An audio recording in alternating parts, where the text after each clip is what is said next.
Aujourd'hui, on plonge dans l'histoire du Giro d'Italia 1980, une édition mythique qui a vu Bernard Hinault écrire l'une des plus belles pages de sa carrière. Installez-vous, je vous raconte tout. Et surtout, n'oubliez pas de liker et abonnez-vous si ce n'est pas déjà fait. Le Giro 1980 en est à sa 63e édition. C'est 4025 km à avaler de Gênes à Milan en passant par les Alpes et l'impressionnant col du Stelvio. Comme chaque année, le maillot rose est en jeu et seuls les plus endurants peuvent rêver de le porter jusqu'à Milan. Cette année-là, tous les regards sont braqués sur le Français Bernard Hinault. Déjà double vainqueur du Tour de France, il s'attaque pour la première fois au Giro avec son équipe Renault Gitane.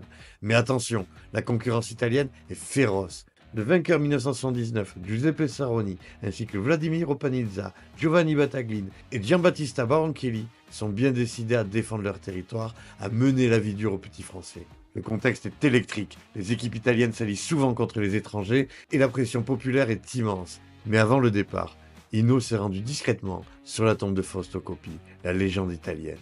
Ce geste d'hommage lui a valu le respect immédiat des tifosi et a marqué les esprits des coureurs italiens. La course, elle, démarre fort. Francesco Moser s'impose lors du prologue et garde le maillot rose pendant 5 jours. Mais Hinault ne tarde pas à montrer les crocs. Il prend la tête du contre-la-montre qui va de Pontedera à Pise. La lutte est intense. Le maillot rose change plusieurs fois d'épaule, passant par Silvano Conti, puis à Roberto Vicentini. Bernard Hinault, quant à lui, remporte l'étape de Roccaraso, mais reste derrière Panizza qui prend le maillot rose. L'écart entre les deux hommes est de 1 minute avant la grande étape du Stelvio, le juge de paix de ce Giro. Et là, c'est le coup de théâtre. Lors de la 20e étape, celle du Stelvio, Hinault attaque avec son coéquipier Jean-René Bernaudot. Les deux Français s'envolent dans l'ascension, puis au sommet du Stelvio, alors qu'il reste encore 70 km, Bernaudot glisse à Hinault « Suis-moi. Si je tombe, je crie et tu freines.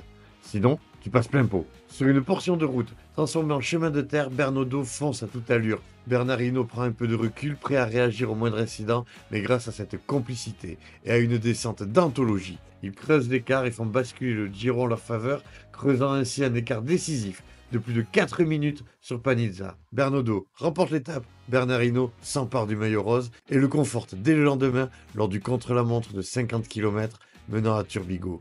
Bernard Hinault a gagné le Giro et avec la manière. Avec ce succès, Hinault devient le deuxième Français à remporter les 3 tours après Jacques Anquetil. Il entre définitivement dans la légende, gagne le respect de l'Italie et ouvre la voie à ses futurs doublés Giro Tour de France.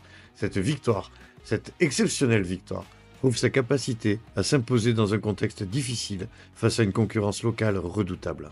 Et voilà, c'était le résumé du Giro 1980, un moment d'histoire, une victoire à la fois tactique, physique et humaine.